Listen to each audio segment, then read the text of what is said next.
There is absolutely no excuse why you should not use any technology. Recruitment is all about competition, guys, and speed. I'm just not going to work with you, or what they're doing is no longer working. You are back to square one. Do you know even how to pick up jobs correctly? There's so many things that you can do. You need to know exactly how to go out there and engage cold market. Hey guys, and welcome back to another video. In this video, we want to talk about why most recruitment agencies that people start are doomed to fail. I think this is a really important video to pay attention to, so make sure you sit down, relax, and let's get into it. If you're new here, welcome. My name is Preston. I'm a professional recruiter. 2014, I basically had my first recruitment job, started from the bottom out of 300 recruiters nationwide, ended up becoming one of the top producers, broke $100,000 per month on my own desk, and billed over $500,000 in my first year. In 2015, I started my solo recruitment career, made again $500,000 on my own desk, the most money I've ever made in my entire life, and it literally changed my life. And then from 2015 till now, I've made $500,000 to $800,000 on my own desk on the contingency direct perm side, made well over $5 million of placements on my own desk again, just very grateful to say, and now currently scaling our recruitment agencies where we engage with some of the best, most well-known brands in the country because we love what we do and we love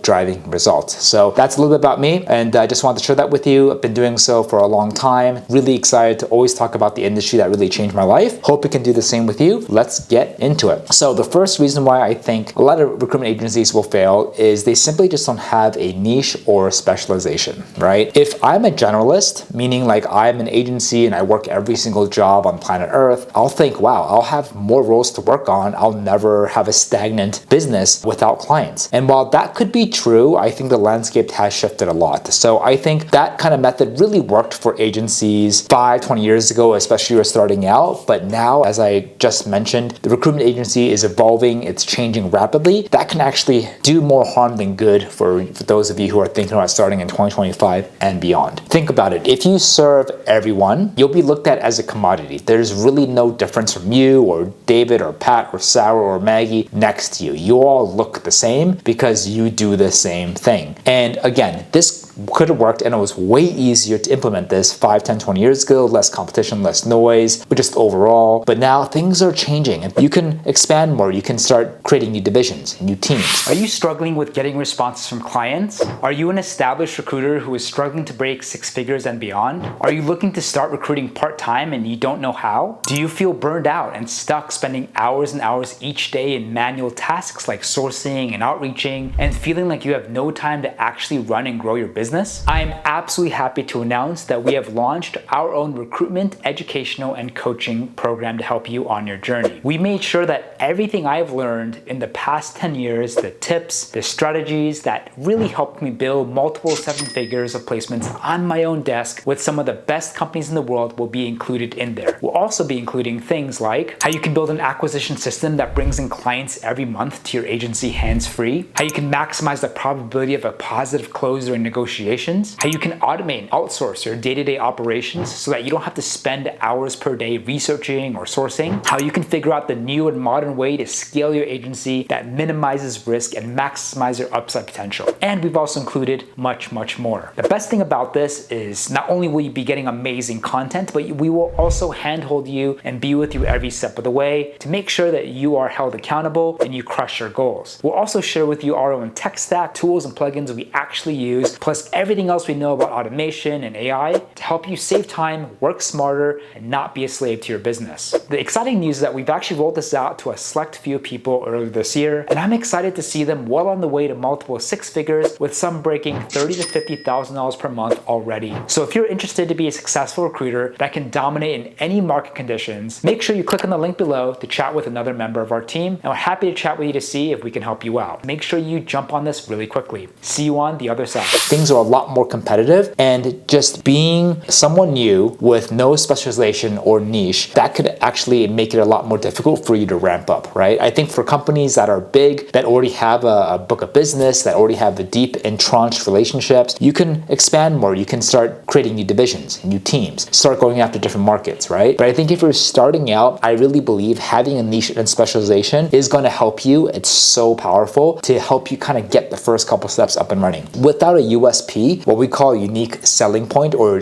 clear differentiator, clients will focus on those simply that are specialists or those what they have relationships with pre-existing. So if I was a company and I was a hiring manager and I'm looking for a graphic designer, I absolutely want to work with someone who has a track record of placing really great top graphic designers in my city, in my state for God knows how long. If you approach me and you're like, hey, I do graphic design, I'm like, great, cool. Well, tell me more about yourself. Well, great. I also do finance and legal, engineering. Like that doesn't really give me confidence that you'll be able to actually engage this job, because I want to work with someone who can find me not only a great designer, the best designer, and someone that has really great relationships and access to resources and databases that I can tap into to move fast. If you're telling me saying you can help me find a great designer, but you also work construction roles, engineering roles, to me, all that is equal. And I'm like, there's really no incentive or extra excitement from my point of view to go with you than someone else. But if you were like, hey, I specialize in designers at startups in New York City, and I know that you're looking for a designer with really great like startup experience, between 3 to 5 years of experience, ideally coming out of a great design university or school or design program, and I can give you 5 of these guys like within the next hour. Do you think I would go with that versus someone who's like, you know what, I can kind of help you find designers, but I've also done finance and accountants and healthcare, and maybe I'll do my best to find people for your team as soon as possible, right? Like it just gives you a lot more confidence. So people who just start out thinking like, oh, I'm just going to be a generalist, like you can absolutely do that. I mean, you can still find success, but I'm saying just overall in 2025 with the state of things, it's just so much more helpful to have one identity, one niche, one role that you're focusing on, so you can kind of start from there and then you can expand. The second thing is that a lot of recruiters that I see, they just work way too slowly, okay? Recruitment is all about competition, guys, and speed. Like you're competing against not only other recruiters, internal recruitment teams, platforms, freelancers, people's networks all the time. It honestly doesn't matter if you can find the perfect candidate, but it takes you 2 weeks to do that. If someone's able to do it within a week, that person will beat you. If the next recruiter can find that same candidate in a couple of days, that will beat the recruiter that can find that candidate in a week. If another recruiter comes by and like, hey, I can find that same candidate within a day, they will be the winner, right? If another recruiter comes like, I can find this candidate in the next 30 minutes, they will be the winner, right? So it's all about speed. It's at the end of it, you want to find the best talent as fast as possible to submit them to the client. And if you move really slow, you're just going to always constantly just be in a really horrible flywheel of just frustration and desperation where you're just picking up roles and you can't deliver because you're just moving too slow. There will be recruiters out there who will work full time. There are recruiters out there who work early mornings, late in the evenings, simply there to outwork you to move faster. So it doesn't matter anymore if how long it takes you to get the candidate. It's all about, hey, can you get me the candidate as fast as possible, right? So if you are,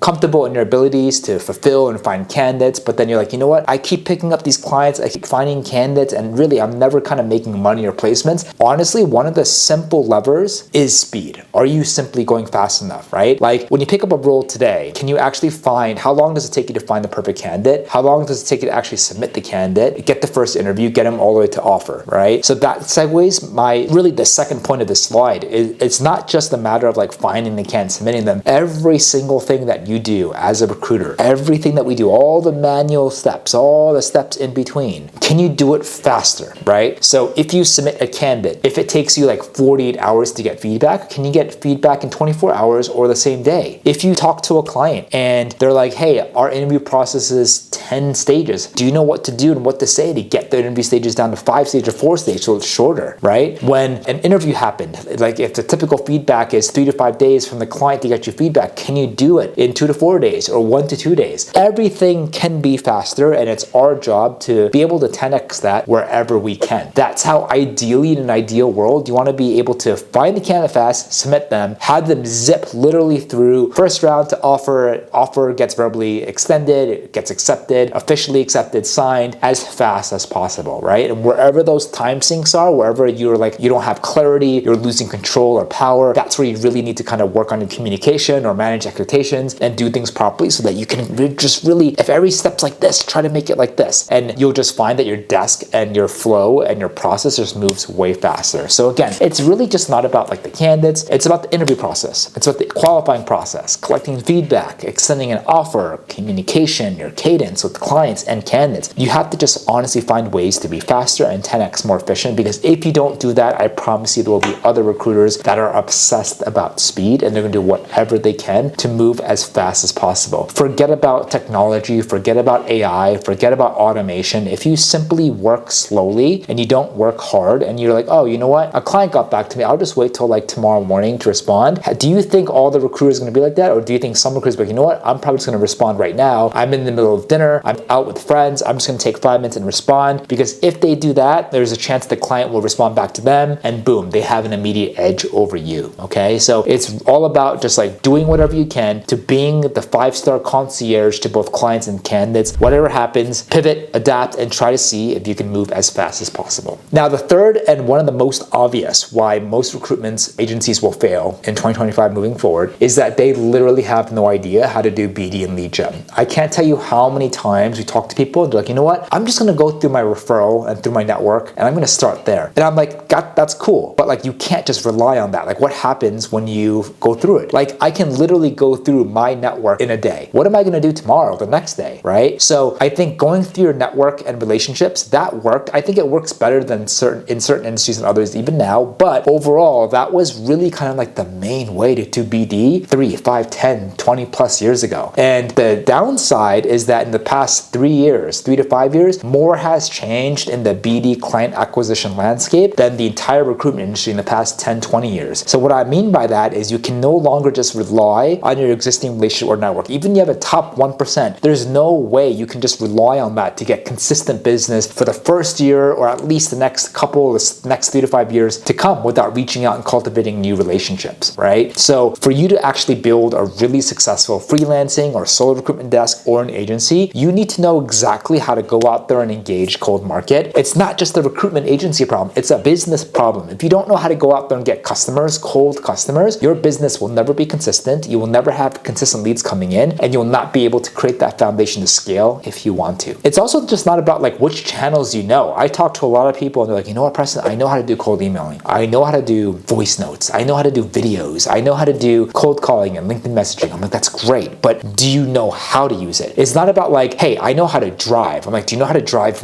well? I know how to use my laptop. I know how to use like all these softwares, but yes, but do you know how to use them perfectly? Everyone can learn how to use something from reading something or watching a video, but do you know actually how to implement it, to execute it so it works exactly how you want it to work, right? So to me, it's like, do you know how to use them perfectly and implement those processes and logic so that boom, you can go out there and get cold leads for your agency and team consistently. Every single thing has to be perfect now. The call to action, the targeting, the following up, the subject lines, the messaging, the wording, personalizing. If something is wrong in the slightest bit, you will absolutely struggle getting new clients and leads, right? So everything has to be perfect. It's like you almost have to be like a professional salesperson to get leads now, okay? And the next thing is like, do the methods even make sense in your target market? So you may be really good at cold calling, but what if cold calling worked in your market? It doesn't work anymore. What if you did emails, but it's not as effective? Same thing with like LinkedIn messaging. That's why it's really important not just to learn one method correctly, but can you also learn other methods, other channels to make sure that you can really be omnipresent and you can increase the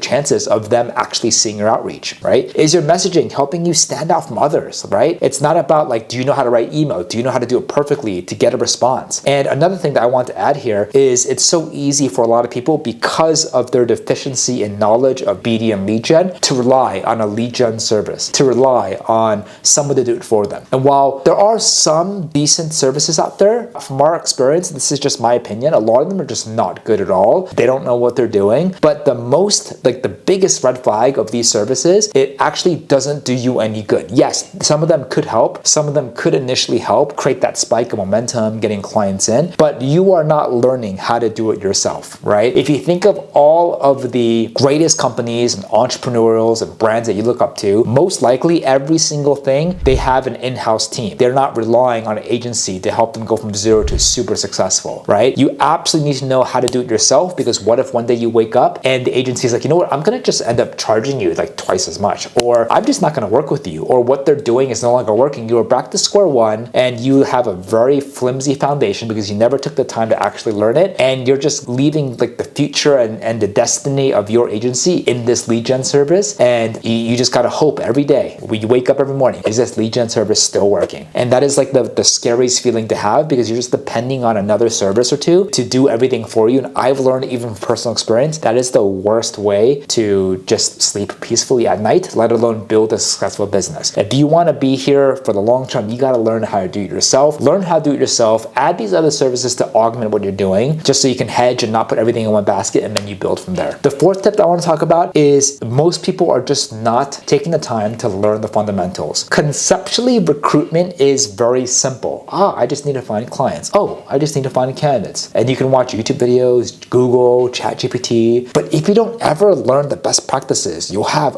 difficulty making money at all, or let alone consistent placements. Like, do you know even how to pick up jobs correctly? There's so many things that you can do. How do you actually create strong relationships with clients and candidates, managing relationships? How do you drive offers, negotiations correctly to set yourself up, to really set the numbers in your favor? How do you make sure you don't burn bridges from the wrong messaging? How do you make sure you know how to pitch your services and terms correctly on that call, right? Like, do you just do searches off of job recs? Like, do you know exactly like what to do to set up a good cadence for you and your clients once you start the search with them? If you don't know how to do things correctly, you will risk not only leaving a lot of money on the table, you will risk not doing any placements, you'll risk burning bridges. That's one of the worst things that you can do, as our business is B2B. We work with other businesses. And if you burn bridges with candidates and clients, it's very, very difficult to work with them again, right? So it's very, very important to do fundamentals. And unfortunately, what we're seeing now is because of like the plethora, the abundance of new opportunities and services and technologies, it's so easy for new companies just to over rely and just hope for their silver bullet on hiring and solving problems, immediately jacking up like